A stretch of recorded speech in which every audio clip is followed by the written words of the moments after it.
Hello बच्चों। तो आज हम कर रहे हैं class 9th ICSE chapter 5 factorisation.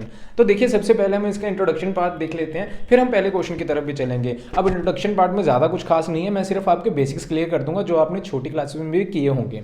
तो देखिए, सबसे पहले हमें लाइक टर्म्स का मालूम होना चाहिए कि लाइक टर्म्स क्या होती हैं। अगर हमें लाइक टर्म्स का पता होगा कि क्या होती हैं तो हम ये क्वेश्चन ईजिली कर लेंगे। जैसे 7x प्लस 3x, क्या ये लाइक टर्म्स हैं? तो ये लाइक टर्म्स हैं, इनको हम सॉल्व कर सकते हैं। तो ये आंसर आ जाएगा बच्चों 10x। ठीक है। अगर 7x एंड 3y की बात करें तो ये लाइक टर्म्स नहीं है, इनको प्लस नहीं कर सकते। कई बच्चों को ये डाउट रहते हैं, तो मैं वो क्लियर कर रहा हूँ पहले, फिर मैं थोड़ा सा इंट्रोडक्शन पार्ट भी एडवांस कर दूंगा। देखिए कैसे। अब 7xy प्लस 3xy, क्या ये लाइक टर्म्स हैं? xy वेरिएबल है तो बिल्कुल लाइक टर्म्स हैं। तो इनको मैं सॉल्व करके 10xy लिख सकता हूँ बच्चों। प्लस प्लस जो नंबर्स हैं आपस में प्लस कर दीजिएगा एंड 7 प्लस 3 10xy हो जाएगा। अब आगे चलते हैं। जैसे यहाँ आ गया 7x स्क्वायर प्लस 3x, अब यहाँ बच्चों एक्स स्क्वायर, यहाँ एक्स, क्या ये लाइक टर्म्स हैं? तो ये लाइक टर्म्स नहीं है, इनको सॉल्व नहीं कर सकते, इनको ऐसे ही छोड़ना पड़ेगा। अभी एक और एग्जांपल देख लीजिए, 7xy प्लस 3yx। तो अल्फाबेट्स जो हैं आगे पीछे हो सकते हैं, उनको मैं सॉल्व कर सकता हूं, तो ये भी लाइक टर्म्स कहलाएंगी। एंड 7 प्लस 3 जो हो जाएगा वो हो जाएगा बच्चों 10xy या yx, जैसे भी आपको ठीक लगे आप वैसे लिख सकते हैं। अभी चलते हैं बच्चों अगले पार्ट की तरफ। इसके कॉमन कैसे निकालते हैं देखिए। अब मानिए यहाँ एक नंबर है 6, यहाँ एक नंबर है 9, ये दोनों 3 के टेबल पे जाते हैं। तो यहाँ मैंने 3 कॉमन निकाला, ये आ जाएगा बच्चों 2, ये आ जाएगा 3, क्योंकि 3 के टेबल पे 6 कहाँ पे आता है? 2 पे। 3 के टेबल पे 9 कहाँ पे आता है? 3 पे। एक एग्जांपल और ले लेते हैं बच्चों, 8 एंड प्लस कर लेते हैं बच्चों 24। अब ये दोनों कौन से टेबल पे जाते हैं? 2 के टेबल पे भी जाते हैं, लेकिन हमने कोशिश करनी है एक बड़ा नंबर सोचने की। 4 के टेबल पे भी जाएंगे बिल्कुल ठीक, लेकिन 8 के टेबल पे भी जाएंगे। जितना बड़ा नंबर ले सकते हो ना उतना बड़ा नंबर लीजिए। अब 8 के टेबल पे 8 कब आता है? 1 पे। 8 के टेबल पे 24 कब आता है बच्चों? 3 पे। तो ये आ गया हमारे पास आंसर। ठीक है। अब अगर लेटर्स हो जाए साथ में, देखिए 6x प्लस 9x स्क्वायर। ठीक है। यहाँ बच्चों पहले नंबर और नंबर में से कॉमन निकाला तो 3 के टेबल में जब 6 आता है तो वो 2 पे आता है, 3 के टेबल पे 9 जो आता है वो 3 पे आता है। ठीक है। अब हम देखते हैं लेटर्स में से, अल्फाबेट्स में से, x and x square. x and x square में से क्या कॉमन आ जाएगा बच्चों? x ना। x स्क्वायर को मैं ऐसे लिख सकता हूं, देखो x मल्टीप्लाई x, तो यहां से एक x बाहर निकाल लीजिए। अब एक x यहां से बाहर चला गया तो यहां बचा कोई नहीं, यहां से एक x बाहर चला गया, अंदर क्या बचा? एक x बच गया। तो ये हमारे पास आंसर आ गया। अब थोड़ा सा एक और एग्जांपल कर लेते हैं, जैसे कि यहाँ 8xy प्लस 24y, नंबर में से आपको मालूम पता लग गया कि 8 कॉमन आएगा। अब हम बात करते हैं लेटर्स में से। यहाँ तो बच्चों 1, यहाँ बच्चों 3। लेटर्स में से यहाँ एक्स वाई है, यहाँ अकेला y है, तो y को बच्चों कॉमन ले लीजिए। यहाँ अकेला बच गया x, यहाँ बच गया अकेला, यहाँ कुछ भी नहीं बचा बच्चों, y तो आ ही गया बाहर, तो यहाँ 1x प्लस 3y, इस तरह से आंसर आ जाएगा। अब चलते हैं बच्चों इसके अगले पार्ट की तरफ। अब आपको कॉमन निकालना आ गया। अब ना बच्चों जैसे माइनस का साइन आ जाए तो उसको कैसे कॉमन निकालें, देखिए यहाँ अब हम एग्जांपल थोड़ी सी चेंज कर लेते हैं, जैसे 4 एंड 16 ले लेते हैं एंड बीच में साइन लगा लेते हैं बच्चों माइनस का। ठीक है। एक लेटर भी ले लेंगे बच्चों x, इसके साथ ले लेते हैं। अब नंबर और नंबर में से चेक कीजिए कि 4 दोनों के टेबल पे आता है, तो मैंने 4 को कॉमन निकाला, तो यहाँ क्या बच जाएगा? x minus 4। देखिए 1 लगाने की जरूरत नहीं होती, अगर आप लगा देंगे तो गलत नहीं होगा, 1x माइनस 4 भी लिख सकते हैं। यहाँ माइनस का साइन था, माइनस का। एक और example, minus 4x and plus 16। अब इसमें से क्या कॉमन आएगा? इसमें से हम 4 कॉमन ले लेते हैं। ठीक है बच्चों, 4 कॉमन लिया, यहाँ माइनस का साइन एज इट इज और यहाँ प्लस का साइन एज इट इज। अब बच्चों कई बार क्या होता है, हमें ब्रैकेट्स भी आपस में कॉमन निकालनी पड़ती हैं, वो जो मैं क्वेश्चन करवाऊंगा आपको मालूम पड़ जाएगा। लेकिन अगर इसी ब्रैकेट में एक और दिखा देता हूं मैं, जैसे x माइनस 4 हो, तो अब इसको कैसे सॉल्व करें? देखिए यहाँ x के सामने माइनस का, लेकिन यहाँ प्लस का, 4 के सामने प्लस का, लेकिन यहाँ माइनस का। तो इस टर्म्स को कैसे सॉल्व किया जाता है बच्चों? यहाँ से माइनस का साइन कॉमन निकाल के, देखिए कैसे। माइनस का 4 कॉमन निकाला, यहाँ क्या बचेगा? अकेला x। अब यहाँ तो प्लस का साइन था, इस साइन को उल्टा कर दीजिए, बन जाएगा माइनस का। अभी भी आपको कोई डाउट है? मैं इसको ओपन करके दिखाता हूँ ब्रैकेट को। ब्रैकेट अगर ओपन करना आता है तो वेल एंड गुड बच्चों, लेकिन अभी आप सीख लीजिए अगर आपको नहीं आता। देखिए 4 into x is minus 4x, minus minus बच्चों फिर plus, 4 into 4 is 16। Bracket open कैसे करते हैं, जो भी बाहर नंबर है उसको अकेले अकेले के साथ मल्टीप्लाई, चाहे ब्रैकेट के अंदर 3 नंबर हो, चाहे 4 हो, चाहे 5, चाहे 6। देखिए एक और एग्जांपल करवा देता हूँ ब्रैकेट ओपन करने की कि मल्टीप्लाई कैसे करते हैं, फिर हम चलेंगे फैक्टराइजेशन के क्या क्या स्टेप्स होंगे। देखिए कैसे, मान लीजिए हमारे पास एक x प्लस 3y प्लस 2 एक नंबर था, एंड बाहर जो मैंने मल्टीप्लाई में लिखा वो 4। इसको सॉल्व कैसे करें, 4 को पहले x के साथ मल्टीप्लाई, प्लस का साइन बच्चों, प्लस का साइन, 4 को 3y के साथ मल्टीप्लाई, बहुत बेसिक सा मल्टीप्लाई है, प्लस का साइन बच्चों, प्लस का साइन, 4 को फिर 2 के साथ मल्टीप्लाई, जो भी बाहर नंबर होगा वो अकेले अकेले के साथ मल्टीप्लाई हो, इतनी सी चीज़ याद रखिएगा। अब यहाँ आ जाएगा बच्चों 4x, यहाँ आ जाएगा बच्चों 12y, यहाँ आ जाएगा 8, तो ये आंसर खत्म। ठीक है, तो बच्चों अब हम करते हैं फैक्टराइजेशन के लिए कौन सी बातों का याद रखना ज़रूरी है। तो सबसे पहले स्टेप वन में बच्चों आप याद रखिएगा कि सॉल्व द ब्रैकेट। सबसे पहले ब्रैकेट को सॉल्व कीजिएगा। देखिए वो जब क्वेश्चंस आएंगे ना आपको ज़्यादा बेटर क्लियर हो जाएगा, लेकिन एक बार मैं आपको बता देता हूँ। जैसे यहाँ 3x-2 लगाया हुआ है, तो ये एक ब्रैकेट आ गई। सबसे पहले बच्चों इस ब्रैकेट को सॉल्व कीजिए अंदर वाली को, तो 3x-6 इस तरह का आंसर बन जाएगा, क्योंकि 3 को x के साथ मल्टीप्लाई किया 3x, 3 को 2 के साथ मल्टीप्लाई किया 6, एंड माइनस का sign as it is.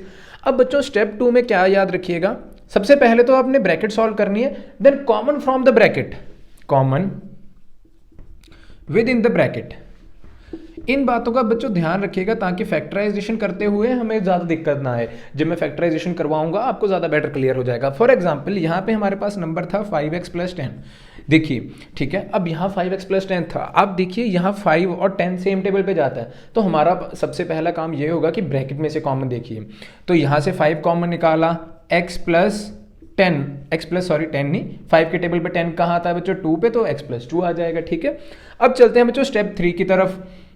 Step 3 में बच्चों ये याद रखना कि अगर ब्रैकेट कॉमन निकल रही है फिर वो निकालना, सबसे पहले ब्रैकेट में से कॉमन निकालना, देन ब्रैकेट को कॉमन निकालना। फॉर एग्जांपल यहाँ हमारे पास था एक x + 2 एंड प्लस का लगा लेते हैं बच्चों 5x + 10। देखिए अब यहाँ आप देख सकते हैं कि वहाँ x + 2 एंड 5x + 10, ब्रैकेट तो कॉमन नहीं आ रही, तो स्टेप 2 यानी कि सबसे पहले ब्रैकेट में से कॉमन निकालना है। तो वो कैसे आएगा, देखिए x + 2 प्लस इनमें से बच्चों 5 कॉमन आया, x + 2, ठीक है ना। अब x + 2 ब्रैकेट सेम होगी तो ब्रैकेट कॉमन निकालिए। यहाँ से x + 2 कॉमन निकल गया बच्चों, तो एक बड़ी ब्रैकेट बना लीजिए। अगर सारी की सारी ब्रैकेट कॉमन चली जाती है ना, तो सिर्फ एक नंबर बच जाता है 1, क्योंकि कोई और नंबर बचा ही नहीं। ठीक है, यहाँ बच जाएगा बच्चों 5 + 1 = 6, तो हमारे पास आंसर आ जाएगा x + 2 × 6। तो इस तरह का कुछ आंसर आ जाएगा। तो बच्चों आप इसका ध्यान रखिएगा, जब भी आप क्वेश्चन करेंगे सबसे पहले आप ब्रैकेट को सॉल्व कीजिएगा। ये क्वेश्चन हमारे पहली एक्सरसाइज में, ये जो स्टेप्स हैं हमारी पहली एक्सरसाइज में बहुत ज़रूरी होंगे। फिर आप बच्चों ध्यान रखिएगा कि स्टेप 2 में अगर ब्रैकेट में से कुछ कॉमन निकल रहा होगा वो निकालिएगा, माइनस का कॉमन निकालना मैंने आपको सिखा दिया।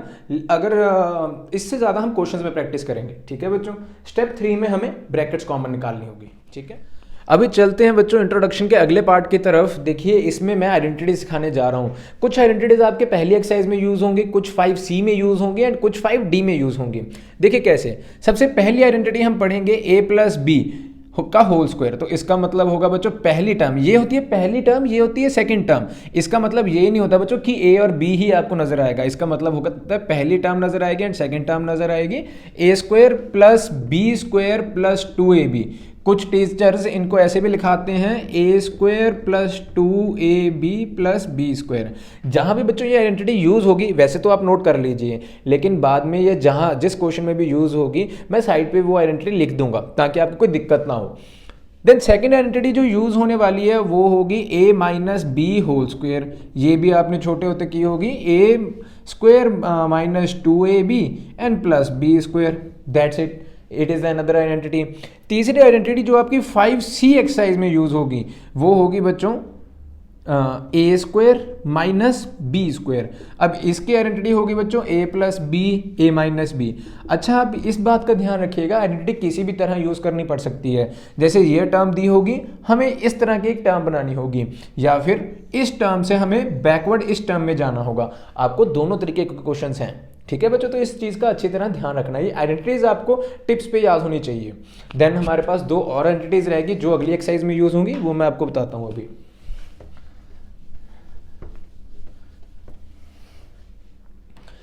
देखिए अगली आइडेंटिटी जो यूज होगी बच्चों वो होगी A cube minus B cube. चलिए पहले प्लस वाली करते हैं, A cube plus B cube. तो इसकी आइडेंटिटी आएगी बच्चों A plus B A square minus A B plus B square, that's it. ये आइडेंटिटी आपको ऐसे ही याद करनी पड़ेगी। आपके सिलेबस में ये नहीं पूछेंगे या पेपर में ये नहीं पूछेंगे कि ये आइडेंटिटी कैसे आई, लेकिन अगर आपको जानना है तो मैं आपको ये बता देता हूँ कि कैसे आई। देखिए A plus B whole cube की आइडेंटिटी क्या होती है, A cube plus B cube plus 3ab and A plus B. मुझे इसकी प्रॉपर्टी चाहिए तो ये सारी टर्म जो प्लस किया उधर जाके माइनस की, माइनस 3ab ए प्लस बी, और इधर A cube plus B cube as it is. अभी ए प्लस बी का क्यूब ए प्लस बी दोनों में से कॉमन आ रहा है तो कॉमन निकाल लीजिए, ए प्लस बी। ब्रैकेट के अंदर बचेगा A plus B whole square minus 3ab। जब बच्चों इस पे A plus B whole square जो मैंने अभी आइडेंटिटी बताई है वो लगाएंगे तो हमारे पास जो रिक्वायर्ड आंसर आएगा वो आएगा A square minus A B plus B square. आप आइडेंटिटी ओपन करके चाहे प्लस माइनस करके भी देख लीजिएगा, कोई दिक्कत नहीं है, हमारे पास यही आंसर आएगा। और उधर राइट हैंड साइड पे हमारे पास जो टर्म्स बची A cube plus B cube, तो ये भी सेम हो गया, यानी कि A cube plus B cube की identity A plus B A square minus A B plus B square. ये आपको इसी तरह याद करनी पड़ेगी। अभी मैं चलता हूँ इसकी सेकेंड आइडेंटिटी आपको बताता हूँ। ये बच्चों जो आइडेंटिटीज हैं ये आइडेंटिटीज आपको यूज होंगी 5D एक्सरसाइज में, ठीक है। A cube minus B cube, जब दोनों लेटर्स में नेगेटिविटी हो तो वो नेगेटिविटी काफ़ी दूर तक जाएगी, A square plus A B plus B. देखिए इस ब्रैकेट में सभी प्लस के, अगर माइनस का साइन है तो यहाँ सिर्फ माइनस का, अगर यहाँ प्लस का साइन है सभी प्लस के, सिर्फ एक ए बी में माइनस का साइन। ठीक है बच्चों, आई होप ये आइडेंटिटीज आपको याद हो जाएंगे अच्छी तरह। देन हम आगे चलेंगे स्प्लिटिंग मेथड, ठीक है। वो बच्चों स्प्लिटिंग मेथड जो होगा वो आपके 5B एक्सरसाइज में काम आएगा। तो देखिए कैसे, middle term splitting method, middle term splitting method. अभी मैं बच्चों एक सिंपल सा क्वेश्चन करवाता हूं, ठीक है। जैसे 2x square plus 5x plus 3 is equal to 0।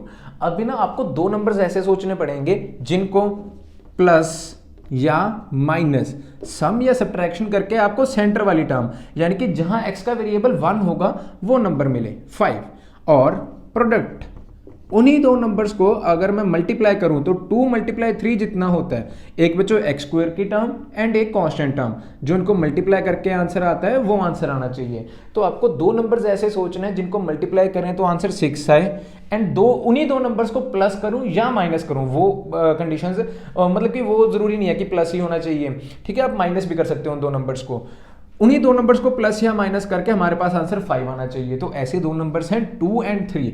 2 + 3 हो जाता है बच्चों 5, 2 और 3 हो जाता है बच्चों 6। तो हमारे पास दोनों कंडीशन सेटिस्फाई हो गई ना। तो अब मैं 5 को जो भी x के साथ वाली टर्म होगी उसको चेंज करके लिखूंगा ऐसे, 2x² प्लस 5 को बच्चों कैसे लिख सकता हूं मैं, 2 + 3, ठीक है ना। 2 + 3x + 3 इज इक्वल टू 0। तो ये हमारे पास रिक्वायर्ड आंसर आ जाएगा, ठीक है। इसको मैं ओपन करना आपको जब मैं क्वेश्चंस करेंगे ना, काफ़ी सारे क्वेश्चंस हैं, तो जब हम क्वेश्चंस करेंगे उसमें बेटर प्रैक्टिस हो जाएगी। अभी के लिए सिर्फ इंट्रोडक्शन में आपको ये बताया है कि हमें स्प्लिटिंग सम और सब्ट्रैक्शन जो था, ये प्रोडक्ट था, किन नंबर्स का लेना है, ठीक है बच्चों। अब हम चलते हैं 5A एक्सरसाइज की तरफ।